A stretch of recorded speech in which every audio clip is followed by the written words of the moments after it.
तो दोस्तों आप जैसे कि इस न्यूज़ के अंदर देख सकते हो कि रशिया ने अपने इतिहास का सबसे ताकतवर हथियार यूक्रेन के खिलाफ युद्ध के मैदान में उतार दिया है। और जो लोग नहीं जानते तो मैं आपको इसका नाम बता दूं, इसका नाम है Su-70 सुखोतनिक और इसका निकनेम है हंटर बी। और ये एक बम वर्षक विमान है और ये ऐसा वैसा भी बॉम्बर एयरक्राफ्ट नहीं है, ये एक स्टेल्थ बम वर्षक विमान है। और अमेरिका के बाद दूसरा रशिया ऐसा देश बनेगा जिसने बम वर्षक विमान, वो भी स्टेल्थ बम वर्षक विमान एक वॉर के अंदर यूज करे हों।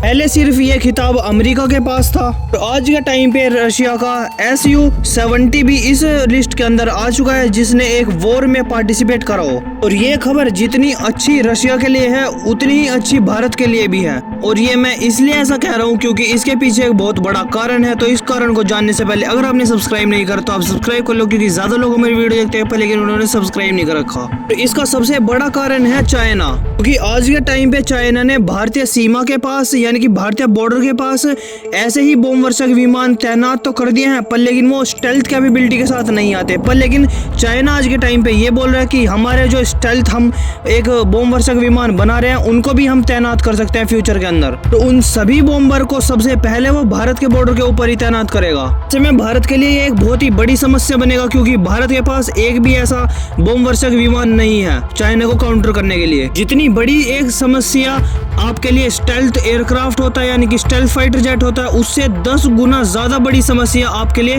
स्टेल्थ बॉम्बर हो सकता है। और मैं ऐसा इसलिए बोल रहा हूँ क्योंकि एयरक्राफ्ट जो होता है उसके अंदर लिमिटेशन लगी हुई होती है, क्योंकि वो 1 से 4-5 ही मिसाइल गिरा सकता है बस। लेकिन जो ये बॉम्बर होते हैं ये बल्क में बहुत ज्यादा बॉम्ब एक लेके चलते हैं और बहुत सारी मिसाइल लेके चलते हैं जो एक ही बार में बहुत बड़ी स्ट्राइक को अंजाम दे सकते हैं। और ये जो बम वर्षक विमान होते हैं इनका टारगेट ही ये होता है कि आपके देश के ऊपर इतने बम गिराए जाए कि वहां पे अगर घास भी उग रही थी तो उसका एक तिनका भी ना दिखे आपको।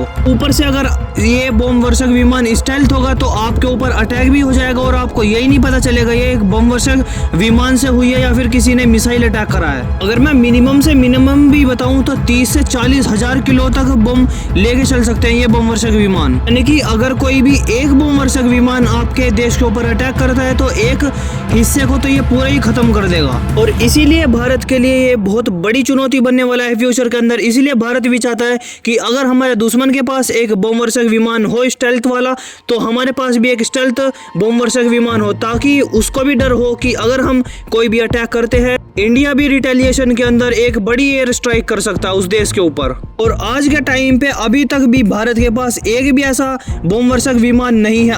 और Su-70 को मैदान के अंदर उतरने के बाद भारत को एक बहुत ही बड़ी अपॉर्चुनिटी मिल सकती है। लेकिन इस चीज के अंदर बस एक शक निकल के आ जाता है, जो कि रशिया आज के टाइम पे भी कोई भी 100% स्टेल्थ कैपेबिलिटी वाली टेक्नोलॉजी बिल्ड नहीं कर पाया। क्योंकि अभी तक भी जो रशिया ने स्टेल्थ कैपेबिलिटी वाले अपने हथियार बनाए हैं वो 70 से 80% ही स्टेल्थ कैपेबिलिटी के साथ आते हैं, वो 100% नहीं है। ऐसे में ये सवाल जरूर आपके मन में भी आएगा और हमारे मन में भी आएगा कि ये जो रशिया का Su-70 है क्या ये 100% स्टेल्थ कैपेबिलिटी के साथ आता है या फिर नहीं। अब ये चीज तो इंडियन आर्मी और भारतीय सरकार के ऊपर डिपेंड करती है कि वो इसको एक परचेज करती है या फिर नहीं। अगर परचेज करेगी तो मैं एक वीडियो लेकर आ जाऊंगा, आप सब्सक्राइब जरूर कर लेना।